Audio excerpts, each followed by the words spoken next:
Happy Monday. Happy Super Week. We're going to blow that out immediately. Yeah. What in the world is this? I don't know what is happening. My goodness gracious almighty. What a weekend we had. The Super Bowl, the reigning national champion has lost both of its coordinators, including an offensive coordinator that was a head coach and in the NFL and college, and he's going back to the NFL to coach under Pete Carroll. Let's say it's a one Pac-12 legend going to coach with another Pac-12 legend. And that's like 8th on the list with Chip Kelly going back to the Raiders. The Super Bowl is like 5th or 6th. The NBA just said, yeah, we're going to act. No. Nico Harrison and Rob Pelinka said, nah, we're about to get drunk here. Oh, my God. Let's get weird. What happened this weekend? What happened this weekend? I am 40 years old. I am a grown man, and I still have not been able to wrap my arms around this firmly. This was a where were you when moment. Yeah. This is the biggest sports transaction in my life. This was more surprising than Jordan retiring for baseball. The most stunning part of this is that when the trade went down, it was like in the waning moments of NBA's slate that was going on. Nobody knew.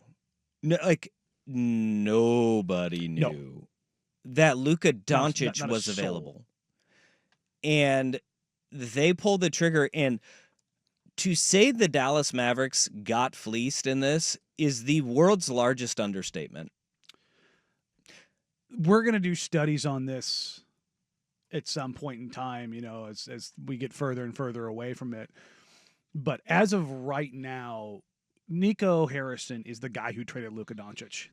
But he didn't trade him for some magic beans. Like, the return might be worse than magic beans. And Anthony Davis is a top 75 player of all time. Luka Doncic is heading towards being a top 15 player of all time. There's a staggering difference. One's 6 years younger. Well, but where's Max Christie?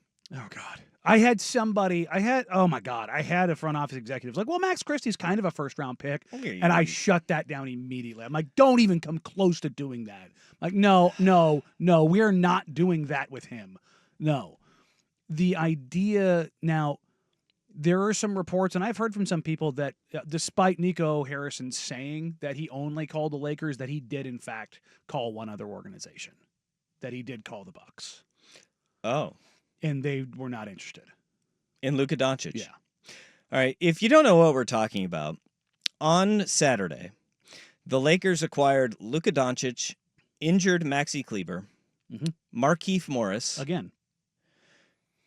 And they sent away Anthony Davis, Max Christie, and a single first-round pick in 2029. Yeah. For some reason, the Jazz were in it. And they didn't know what the deal was until 30 minutes before the deal. They acquired Jalen Hood. Jalen Hood for Shafino and 2 second-round picks to act as a facilitator.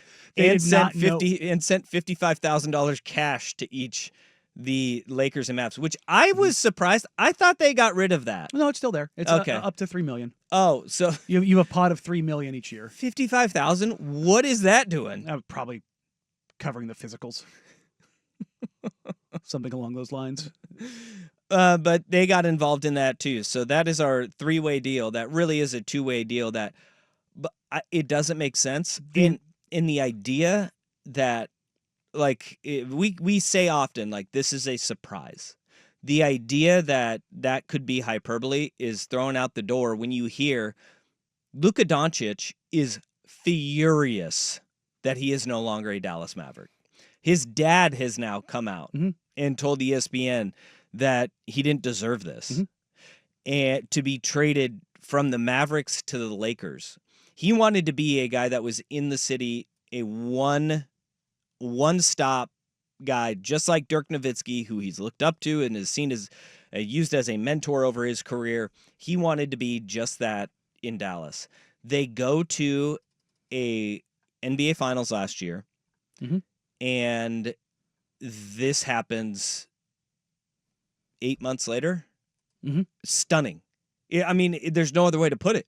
It's stunning to see that this is what has transpired and how quickly all this played out. There's so many different ways, and we're going to slice each and every one of them because there's so many different things to talk about, from Nico Harrison's press conference to the transaction itself to how they landed on the deal that they did to why they didn't shop Luka. Like, Nico's press conference alone deserves probably 2 segments because it's absolutely insane. Well, what he said. 3 questions, and then he's like, all right, Jason, you got this. It's like, whoa. And those 3 questions that he took, the answers that he gave were unhinged. Like, it was just like, what is happening here? Like, how on earth did this become a thing? Like, yep. Sitting there in press row during Blazers Suns, that transaction breaks, and I damn near yelled out, "What the bleep?" And everyone kind of looked at me. I go, check your notifications. And everyone in the media section did. And we all kind of stood up and looked at each other like, huh? Like, it was a lot of puzzling and well, Devin Booker said it best, who was in Portland at the time, where he thought it was Luka Garza. Yeah. Like, wait, what? Because he heard Luka. And it was like, wait, what? But we all kind of looked at each other. We shrugged our shoulders. He got hacked. Especially when no, this is for real. Yeah. Because we've seen that literal thing happen with other newsbreakers before. Oh, yeah. Where, like, no, this is for real, blah, blah, blah. Then I think it was either Holdall or Heiken. One of them said, Wakey's got it. Dan Wakey of L.A. And, like, everyone's soul left their body. Yeah. Like, jaws dropped, and we just looked at each other and we went, oh, my God, this is real. Because nobody's going to hack Dan. No. Like, that's not who you... You don't go for Shams, then Dan. Yeah, no. Like, no, look, if you did have it like those 2 hacked and ready to go, that'd be a great play. But then the ESPN notification comes up, and we all just kind of in unison was like, this is actually happening. And then it was just a lot. Like, nobody watched the game. I mean, nobody even in the building watched the game. Like, even the players were looking at, like, players were borrowing coaches' phones. That's crazy. Because they can't have a phone on the sideline. And they're just sitting there going, oh, my God. Like, a fan, as free throws are happening, goes and flashes his phone up to Damian Lee and goes, Luka got traded to the Lakers, and you can read his lips where he goes, no bleeping way. He goes, Luka Doncic, and he looks over at Zach Zarba, the lead official, and goes, Luka got traded to the Lakers. And Zarba kind of shrugs his shoulders like, all right, free throws. Like, what do you want me to do, dog? But, I mean, like, you see it spread to the Blazers bench, and you see Jeremy Grant's eyes get even bigger. Matisse just looks like he stuck his finger in a light socket. D.A. is just shaking his head over and over and over. Like, the prevailing thing that came out of the locker room after that game was fear. Legitimate fear of, if he can be traded, anybody can be traded. And I think that's something we'll talk about a little bit later. Like, what this did is a reset to the NBA. It was insane. Yep. I mean, it was stunning, to say the least. And from the lopsidedness of the trade to a legitimate star in his prime, awaiting a Supermax deal and a Supermax extension, which is also another thing that what usually happens is the guy signs the Supermax and then he gets dealt. That ain't going to happen, and that's not happening here. This is so bizarre on so many fronts and then the fact that Luka's pissed about it, Luka's family's pissed about it, the fans in Dallas are pissed about it. And there's also a lot of Laker fans who are happy at the fact that they've got a 25-year-old Luka Doncic they're pairing with LeBron James, but going, is this going to be enough? Because they don't have a big. No, I mean, Maxi Kleber's hurt. Meanwhile, the Mavs have all of the bigs. All the bigs. There's an interesting question right now, and I think this is a larger scope question for later, but I just want people to kind of think about this. How many players are in the NBA right now are fans more of a fan of the player over the team?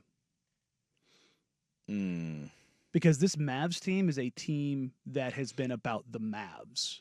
It's not just Dirk during that era. It was Kidd, it was Terry, like it was Marion, like it was, you know, you like the era of teams has kind of fallen to the wayside to a certain extent, and I wonder how much of that was an issue for the Mavs here, about it becoming all about Luka, a guy who has been. And again, I am not excusing this. This is the stuff that has come out afterwards, both publicly and privately. Luka was 270 pounds, and you don't get that way by just eating fast food. Well, there is with Luka Doncic, there were That red sounds flags. like a challenge. There were red flags there. And look, Brian Windhorst, this popped up after the trade thing happened. Mm-hmm. Remember after the Celtics sealed the deal this past year, and he said the winners are popping champagne in one locker room, and Luka Doncic is not. And until Luka figures out how to be a pro and how to take care of himself and to approach a season, he will never be popping the champagne bottles. Like that clip resurfaced because that was immediately following the NBA Finals. And He went in. That's what Windhorst went to. Yeah. He was doing a stand-up in the arena doing that on SportsCenter. And I remember everybody's like, whoa. Well, Windhorst has since clarified. It's like, dude, that NBA Finals wasn't like a hey, I saw something and I'm just going to get upset. He said that was the third time that he has seen that in his career covering Luka Doncic, and it goes back to when he was in Slovenia, when he was coming up and playing in Eurobasket tournaments and stuff like that. Did it twice where he cost his team chances to win titles, and he said that no, what we saw at the finals was me going over the edge and saying, no, I don't. You fool me once, shame on you. Because fool the me talent twice, is so shame on me. overwhelming. Like, right? That's, you care because the talent is otherworldly. Yeah. Like, that's why you care. And now I think we're seeing that with the Dallas Mavericks. Like Nico Harrison and company finally said, all right, we are with Brian Windhorst now. And to your point, are you a fan of Luka or are you a fan of the Mavericks? Of which they might not have any fans either way right now. If Anthony Davis comes out and he puts on a show where he's not having to play the five. He got all the bigs now. He's got all the bigs. They only have one guard on the roster, but hey. He can play along, and he and Kyrie Irving put on a show, and Klay Thompson can just sit in the corner and say, ball, ball, ball.